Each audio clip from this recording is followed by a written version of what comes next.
Now as you can see here, this is the wrong way to open a car door. Just look at that technique, it's all wrong. Now here is the right way to do it. Now when it comes to getting into a car, it's important you know how to properly do it, which clearly this is not it. Now when it comes to it, you gotta have the right finesse and style, of course, to rock that sitting. Now when it comes to sitting, you also need to know the proper way to do it, which is no. To properly sit, first you need to support your back. Slide your tailbone as close to the back of the seat as possible.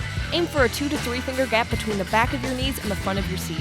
If your vehicle doesn't allow for the proper position, a lumbar or back cushion may help. Next, lift your hips. If you can adjust the part of the seat that you sit on so that your thighs are supported along their entire length and your knees are slightly lower than your hips, this will increase circulation to your back while opening up your hips. Next, don't sit too close. You should be able to comfortably reach the pedals and press them through their full range with your entire foot. Safety is also a consideration here. Get the right height. Make sure your seat raises your eye level at least 3 inches above the steering wheel while allowing sufficient clearance between your head and the roof. Now lean back a little. The angle of your seat should be a little greater than a perpendicular 90 degrees. At 100 to 110 degrees, the seat will put the least pressure on your back. Leaning too far back forces you to push your head and neck forward, which can cause neck and shoulder pain and tingling in the fingers. Now, set your headrest. Set the top of the headrest between the top of your ears and the top of your head. It should just touch the back of your head when you're sitting comfortably. The headrest is also important in reducing whiplash injuries in the event of a rear-end collision. Now you have to make sure you adjust your mirrors. Prevent neck strain by making sure your rear view and side mirrors are properly adjusted. You should be able to see the traffic behind you without having to crane your neck. Now that you're seated properly, I bet you really want to get this puppy moving. But before you can do that, you gotta pick the best tunes for driving.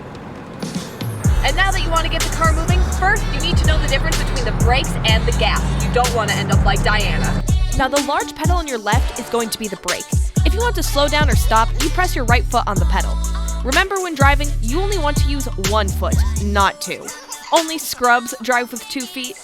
When you want to speed up and go fast, you press your right foot on the smaller pedal on the right. That's the gas pedal. Now that you're seated properly and you know the pedals, it's time to get moving.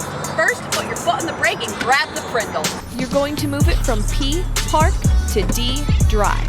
Now take your foot off the brake and ease onto the gas. Now you're going to want to monitor your speed. You're not the Flash and you're not running a cult like harem on your ranch. To do this, pay attention to the speedometer, which is located right behind your steering wheel. Now when you're driving, you're going to want to turn. To do this, you're going to need to use your turn signal. Now this can be confusing to know which way signals which direction. When using your turn signal, imagine a marble rested on the middle. When turning left, you push the indicator down, and the marble rolls to the left.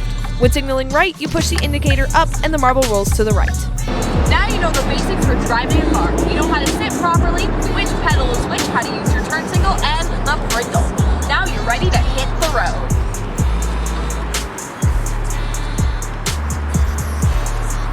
Okay, maybe not yet.